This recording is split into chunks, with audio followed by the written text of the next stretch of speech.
I don't think anyone has the real story except the Lich Lord himself.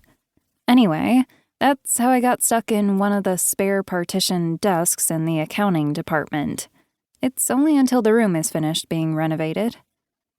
I glance over my shoulder and at the whole office still staring, unsubtly, to see what's going on. It's right about then that I realize most people in the dark domain don't get to see their Lich Lord all that often. I'll bring these to the sanctum, shall I? I say, feeling their stares on my back. Still, their stares are nothing compared to the gravity I feel when I look into the empty depth that is the Lich's cloak.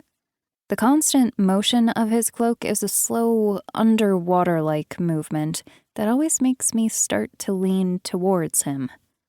It's a weird, dizzying feeling. People talk about staring into the void until the void stares back, but that void is always staring. The cloak's cowl nods stiffly, but the cold air of his presence feels more like an appreciative caress. My chair makes an awful screech as I push it back against the floor. The sounds of me packing up my things from the desk are the only noises in the office.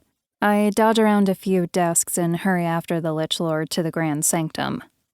Some people really haven't adjusted to life under the dark reign of terror yet. Some things are different, but honestly, it's all cosmetic. Things aren't that different from when we had a normal, living CEO.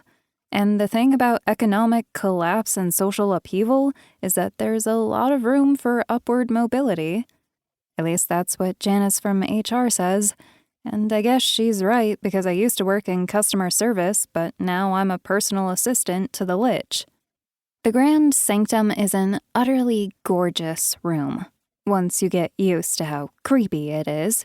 It's about as big as a ballroom, but much more cluttered.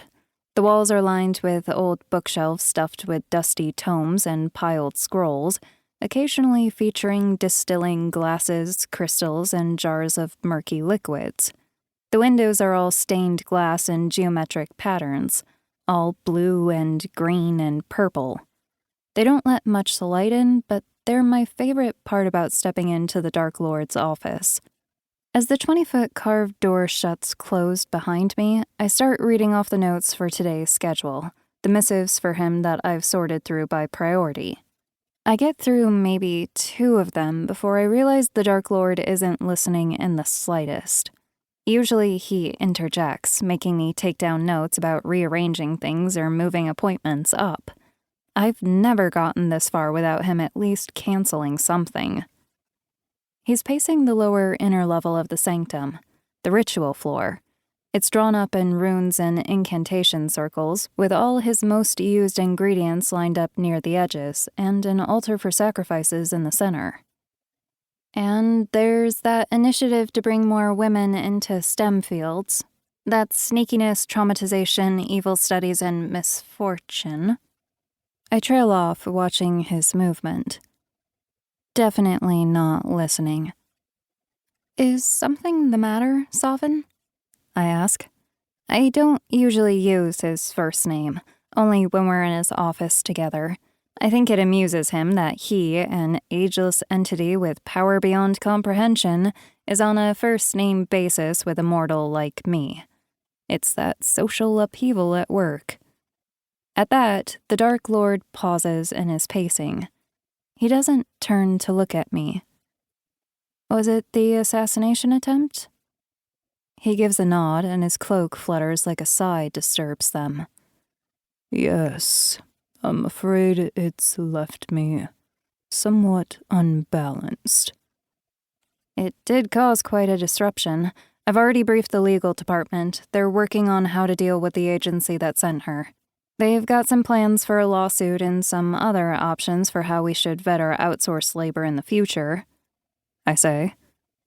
That covers all the important concerns, but I wonder a bit if he hates having to seek me out at my new desk as much as I hate having to work there. After a moment, I add, I'm told the renovation should be finished in a few days. He tilts his hood towards me in a way that feels reminiscent of a wry smile. Sometimes I wonder who really is the evil.